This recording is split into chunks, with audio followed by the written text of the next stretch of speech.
Hello, and finally the moment I've kind of been waiting for. We just finished chapter 32, which is Jacob having been driven out of the land he was in, meeting Esau, his brother, who he had formerly kind of betrayed and stolen his father's blessing.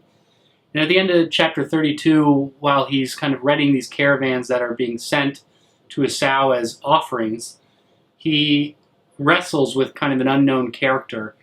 And I could tell it was significant, but I really didn't understand it. And I looked a little bit on in terms of what the verse meant. And the mysterious character, from what I could understand, is an angel and some kind of incarnation of God, and is wrestling with Jacob and renames him Israel.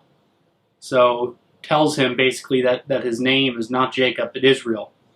And it's a harrowing moment as he kind of gets ready. He's looking for where he's going to go next. And this character, an angel character, comes down, wrestles him, beats him, renames him, which you can imagine even now, someone beating you up and saying your name is not Sam, it's Israel now, is a pretty significant little statement. So as he goes to meet his brother, as we go into chapter 33, right before is a pretty harrowing moment for Jacob. So I've been waiting for Jacob and his brother to meet, so we'll see how it goes in chapter 33. And Jacob lifted up his eyes, and looked, and behold, Esau came, and with him 400 men. And he divided the children unto Leah, and unto Rachel, and unto the two handmaids. And he put the handmaids and their children foremost, and Leah and her children after, and Rachel and Joseph hindermost. And he passed over before them, and bowed himself to the ground 7 times, until he came near to his brother. And Esau ran to meet him, and embraced him, and fell upon his neck, and kissed him, and they wept. Wow. And he lifted up his eyes, and saw the woman and the children, and said, Who are those with thee? And he said, The children which God hath graciously given thy servant. And the handmaidens came near, they and their children, and they bowed themselves. And Leah also with her children came near, and bowed themselves. And after came Joseph near, and Rachel, and they bowed themselves. And he said, What meanest thou by all this drove which I met? And he said, These are to find grace in the sight of my Lord. And Esau said, I have enough, my brother. Keep that thou hast unto thyself. And Jacob said, Nay, I pray thee. If now I have found grace in thy sight, then receive my present at my hand. For therefore have I seen thy face, as though I had seen the face of God, and thou wast pleased with me.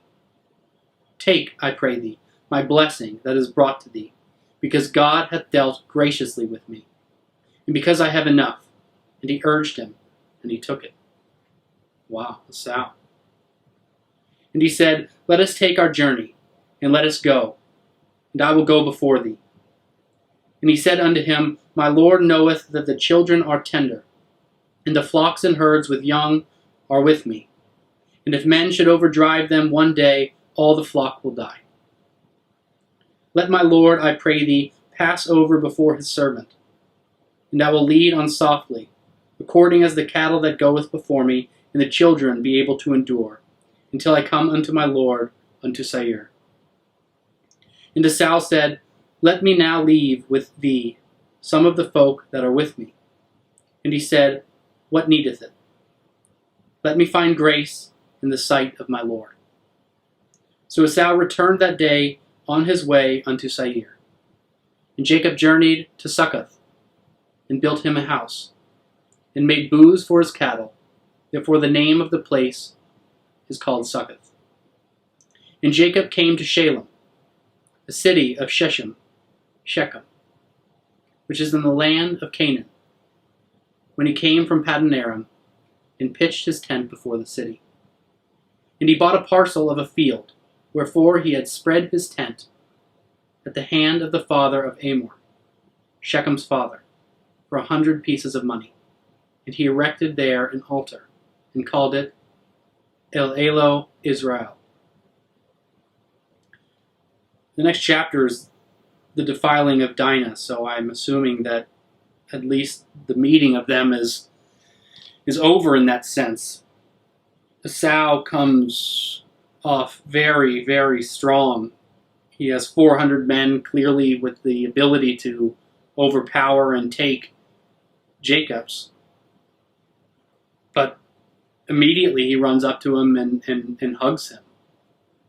And it's a great contrast, surprising, that Esau is so forgiving. But also what a great contrast, even more so, with Jacob's wrestling at Peniel with the angel, where Jacob is running from the land, running from his deception, going back into the place where he essentially stole and deceived his brother and father into his father's blessing, and then is received with love by his brother, who, in all other stories so far, has acted fairly righteously and forgiving. And it's a nice transition from Jacob and his deceiving to Esau, who forgives, despite him having those 400 men, despite his brother already in scared fashion sending him these gifts ahead. So a really nice moment for Esau, luckily for Jacob. So we continue on to chapter 34, which is the defiling of Dinah. And Dinah, the daughter of Leah, which she bare unto Jacob, went out to see the daughters of the land. And when Shechem, the son of Hamor, an Hivite, prince of the country, saw her, he took her, and lay with her, and defiled her. And his soul clave unto Dinah, the daughter of Jacob, and he loved the damsel, and spake kindly unto the damsel. And Shechem spake unto his father, Hamor, saying, Get me this damsel to wife. And Jacob heard that he had defiled Dinah his daughter. Now his sons were with his cattle in the field. And Jacob held his peace until they were come. And Hamor, the father of Shechem, went out unto Jacob to commune with him. And the sons of Jacob came out of the field when they had heard it. And the men were grieved, and they were very wroth, because he had wrought folly in Israel, in laying with Jacob's daughter, which thing ought not to be done. And Hamor communed with them, saying, The soul of my son Shechem longeth for your daughter. I pray you, give her him to wife. And make ye marriages with us, and give your daughters unto us, and take our daughters unto you. And ye shall dwell with us, and the land shall be before you. Dwell and trade ye therein, and get you possessions therein. And Shechem said unto her father, and unto her brethren, Let me find grace in your eyes, and what ye shall say unto me I will give. Ask me never so much dowry and gift, and I will give accordingly as ye shall say unto me. But give me the damsel to wife. And the sons of Jacob answered Shechem and Hamor his father deceitfully, and said, Because he had defiled Dinah, their sister. And they said unto them, We cannot do this thing, to give our sister to one that is uncircumcised, for that were reproach unto us.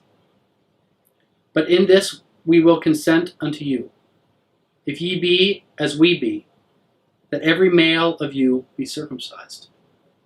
Interesting horse trade there. Then we will give our daughters unto you, and we will take your daughters unto us, and we will dwell with you, and we will become one people. But if ye will not hearken unto us, to be circumcised, then will we take our daughter, and we will be gone. And their words pleased Hamor, and Shechem, Hamor's son. I know that this is a different time, but if you place this in modern day, and you didn't know what circumcision was, it wasn't a thing yet, and you're a bunch of grown men, he defiled, which I assume essentially means raped, goes to these people and say, I'll give you whatever, but please let them wed. And the guys come back and say, all right, but all of you have to get circumcised. And you just say, what's circumcision?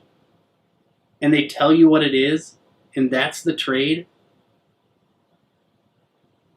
It just seems like a ludicrous proposition if you were not familiar with it as we are now. But I guess I guess the words pleased them somehow. And the young men deferred not to do the thing, because he had delight in Jacob's daughter. Deferred not to do the thing, because he had delight in Jacob's daughter, and he was more honorable than all the house of his father. And Hamor and Shechem his son came unto the gate of their city, and communed with the men of their city, saying, These men are peaceable with us.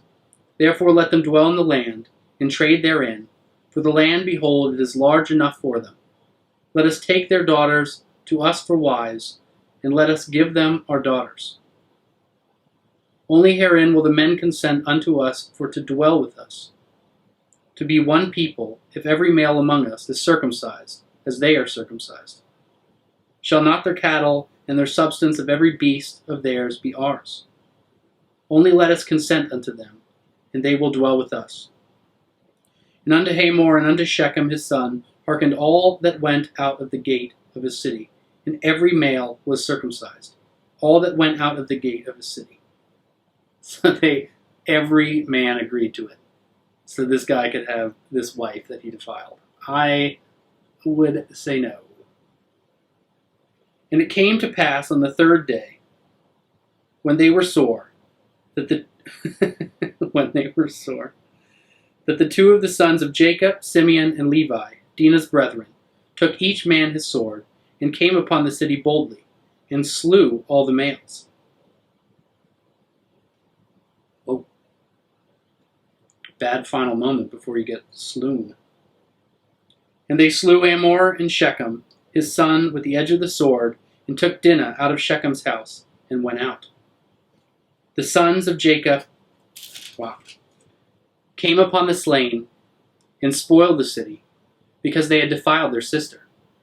They took their sheep, and their oxen, and their asses, and that which was in the city, and that which was in the field, and all their wealth, and all their little ones, and their wives they took captive, and spoiled even all that was in the house.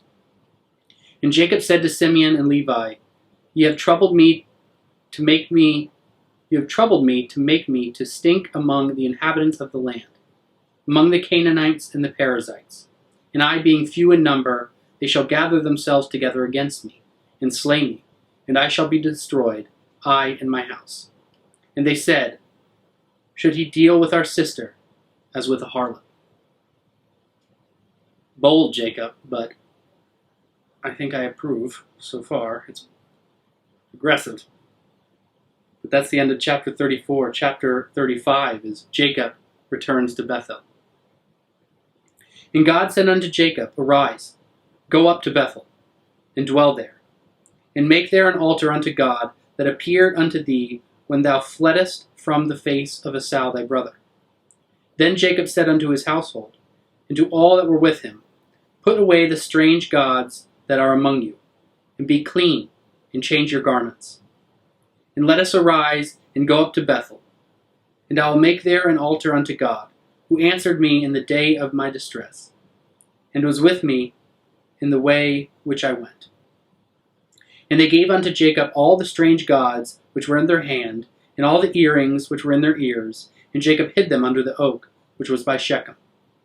And they journeyed, and the terror of God was upon the cities that were round them, but they did not pursue after the sons of Jacob. So Jacob came to Luz, which is in the land of Canaan, that is, Beth-el. He and all the people that were with him, and he built there an altar, and called the place El Beth-el, because there God appeared unto him, when he fled from the face of his brother, which is the angel. So I guess it is God.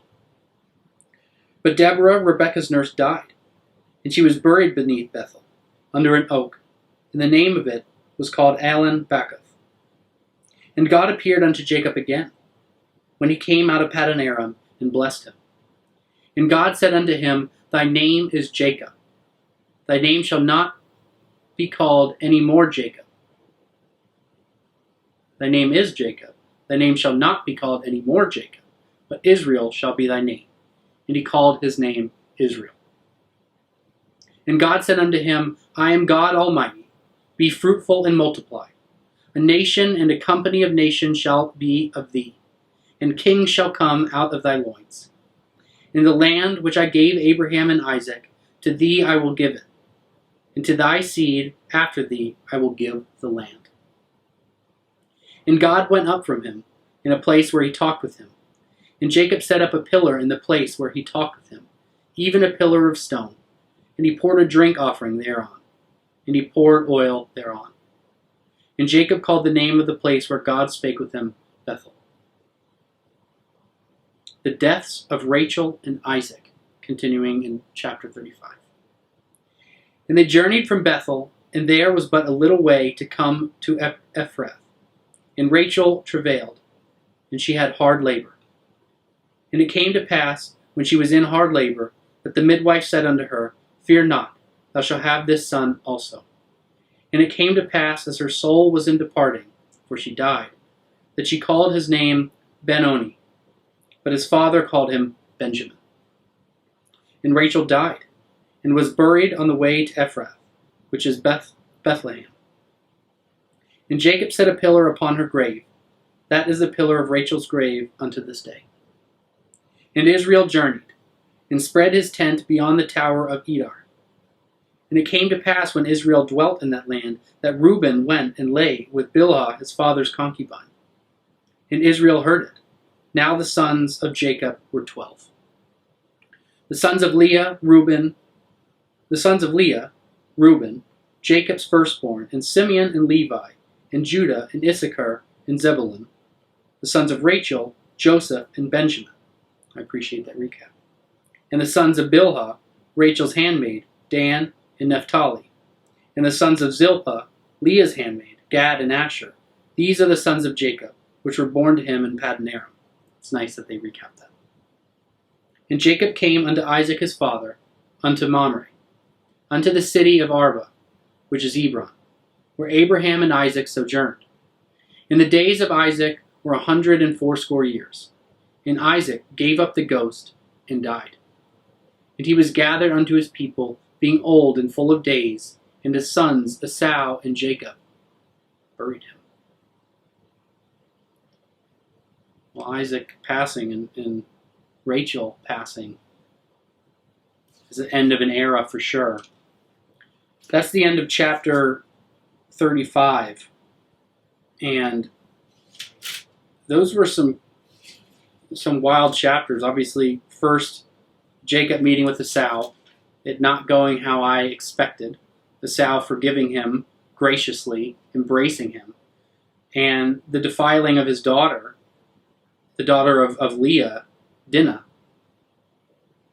where this family, Hamor and Shechem, getting deceived, slayed, but also, just it's hard to know what Jacob, now Israel's character is. So he deceives again, but he kills them now after kind of being taken in. But that being said, it sounds like, and I can assume, that defiling means raping. So, I understand that treatment. It's just some heavy chapters. So Jacob not to be betrayed, or at least certainly defending his daughter's honor. A large number of family members now in the area with essentially Esau, and ultimately their parents dying. So the two of them being left. Chapter 36 continues the descendants of Esau, so we'll get to learn a little bit more about Esau and his story, and see how Jacob's way of going through life treats him, now Israel, but told by God, despite this action, that he will receive God's favor and to be fruitful and multiply, and that a nation and a company of people and kings will be born of his loin. So two significant characters, it seems, Jacob and Esau, very, very different. But we'll continue on in chapter 36 and see how Esau goes about life. Thanks.